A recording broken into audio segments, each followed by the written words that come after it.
Hey everybody, today we are diving into 4 arpeggios that I think are incredibly important for you to know for jazz piano because they reveal some really interesting techniques that you can then go and apply to create your own arpeggios and patterns as well. You can use them for both improvisation and also for when you're playing solo piano and doing rubato, you can use them as fills. Really quick, if you're new to the channel, hit that subscribe button, and if you already know you like my content, please hit like, it really helps me out. I'm also really excited to announce that I actually have a new completely free course available. Link is in the description. I'm really excited about it, and it has some really interesting techniques that I think will help you out. All right, let's dive right into the video. All right, so here's technique number 1. It's actually really simple. I'm gonna do my best to just give you the information you need as quickly and efficiently as possible here.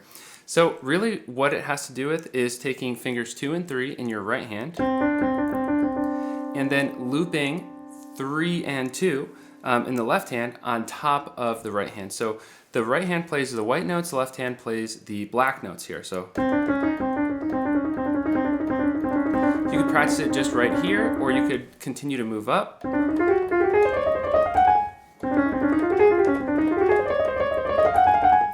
And one thing I love about this is that it's actually not relegated just to this exact grouping of notes. So you can move it around different places like I am here.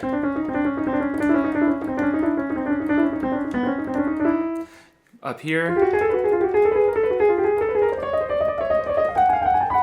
You're essentially getting almost some strange improvised lines here. Or you could try changing up the pattern and maybe using 3 fingers in the right hand, 3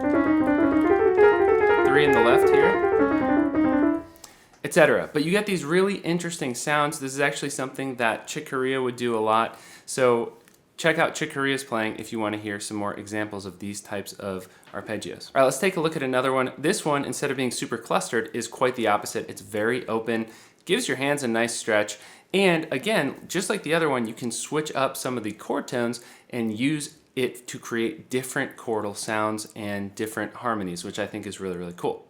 So here it is. So this arpeggio is actually taking the Kenny Barron minor 11 voicing, and that voicing is built 1, 5, 9, flat 3, flat 7, 11. And we're essentially going to do this voicing arpeggiated, ascending, and then take that whole pattern here and move it up octave by octave. Now, of course, you can also do this on the way down, so you could do this descending as well. Really pretty. Now, I said that you could actually change it up a bit. Well, you can do it like this. And now you've got actually a really beautiful major 9 sharp 11 chord. There you go. All right, here's another one.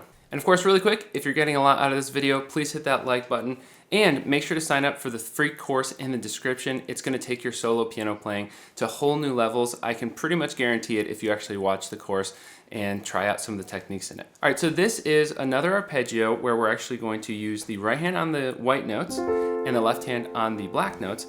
This time we're going to do it very melodically here. So we're taking F major in second inversion here, and then we're going to do F sharp major, and we're just going to go, and then of course arpeggiate it up the piano. So you get some really interesting sounds doing it that way, so definitely try this one out. All right, number 4, our last arpeggio of the day. This is really an important one. In fact, it's almost not just one arpeggio, but almost an arpeggiation technique that you should really practice. All it really is essentially doing 2 different arpeggios at the same time. But I think you're going to love the sound of it. So let me show you one example of this. So all we're doing is F major here. These 4 notes, we're actually adding the 4. And in the left hand, we're doing these 4 notes, F, A, B flat, D. And we're doing both of these as essentially separate arpeggios in each hand, but of course, they function well together diatonically. All right, that's it for today. Just wanted to do a nice optimized tutorial for you today. So hopefully you got a lot out of this. There's a lot of information in there, so be sure to practice those arpeggios. Some of them are pretty tricky, and I think you'll get a lot out of it. Also, of course, check out the free course in the description. I'm really excited about it, and I think you'll find some really great information inside it. If you're new here, hit the subscribe button. And of course, if you got a lot out of this video, please smash that like button. It really helps me and my channel out. Thank you so much, and I will see you next time.